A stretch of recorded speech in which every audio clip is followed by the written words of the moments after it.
Hi there, I'm Claudia Orengo from heartmade.es, and you are at my Ask Me Anything series.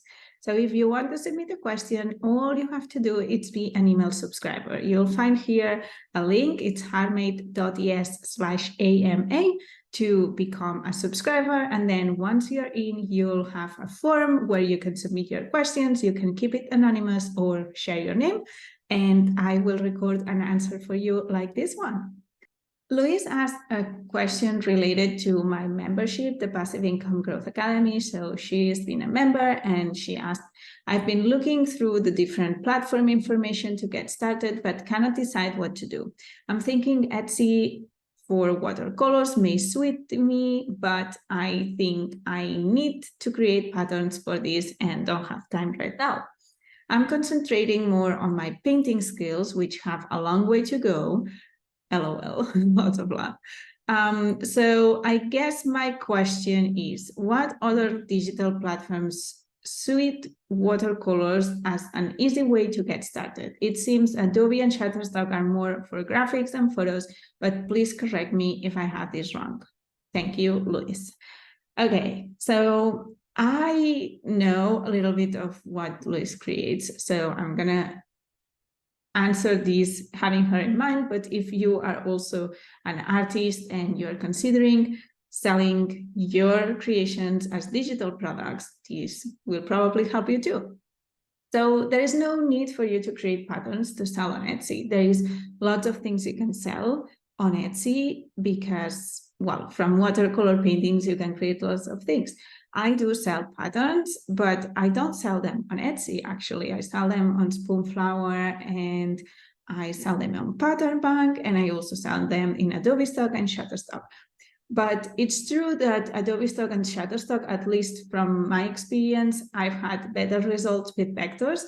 So when it comes to watercolors, the first thing I did, and the thing that I recommend everyone if they have a little bit of experience with Adobe, it's to turn them into transparent clip arts. So basically, it's going to be a graphic that has a background that it's transparent, it's clear, and it's going to be an individual graphic for each one of your paintings so that people can purchase them individually or in packages, and then use the illustrations to create their own compositions. They can create patterns, but they can also maybe create logos, or they can use them for a poster design or for a wedding invitation design.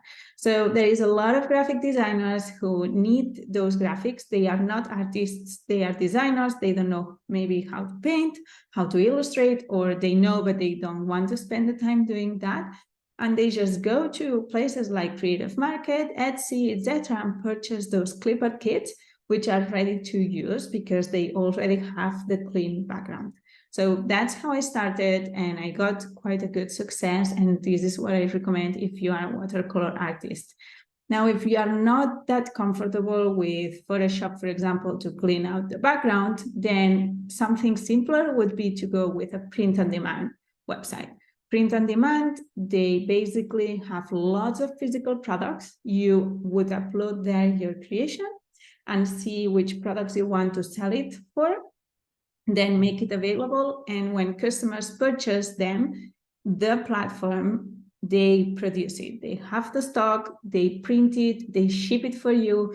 You have to do nothing. You just earn a commission, and it's really comfortable because you don't have to do any investment up front, and sometimes you don't even have to do promotion because they do it for you. So that would be one of the easiest way to get started.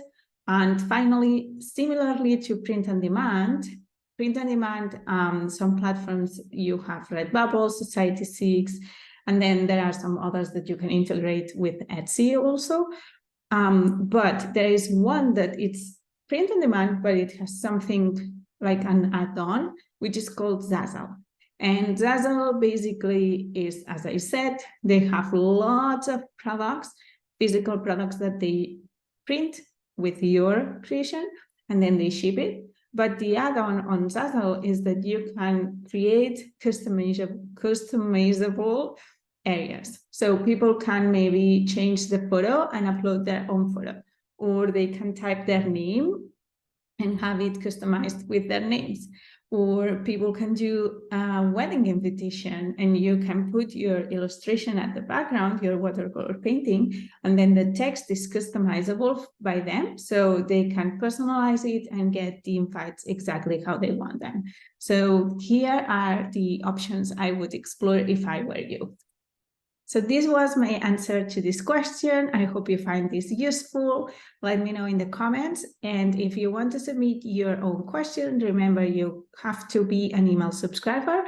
You can do that by going to heartmade.es/AMA, and you'll receive the form with instructions on how to submit your questions.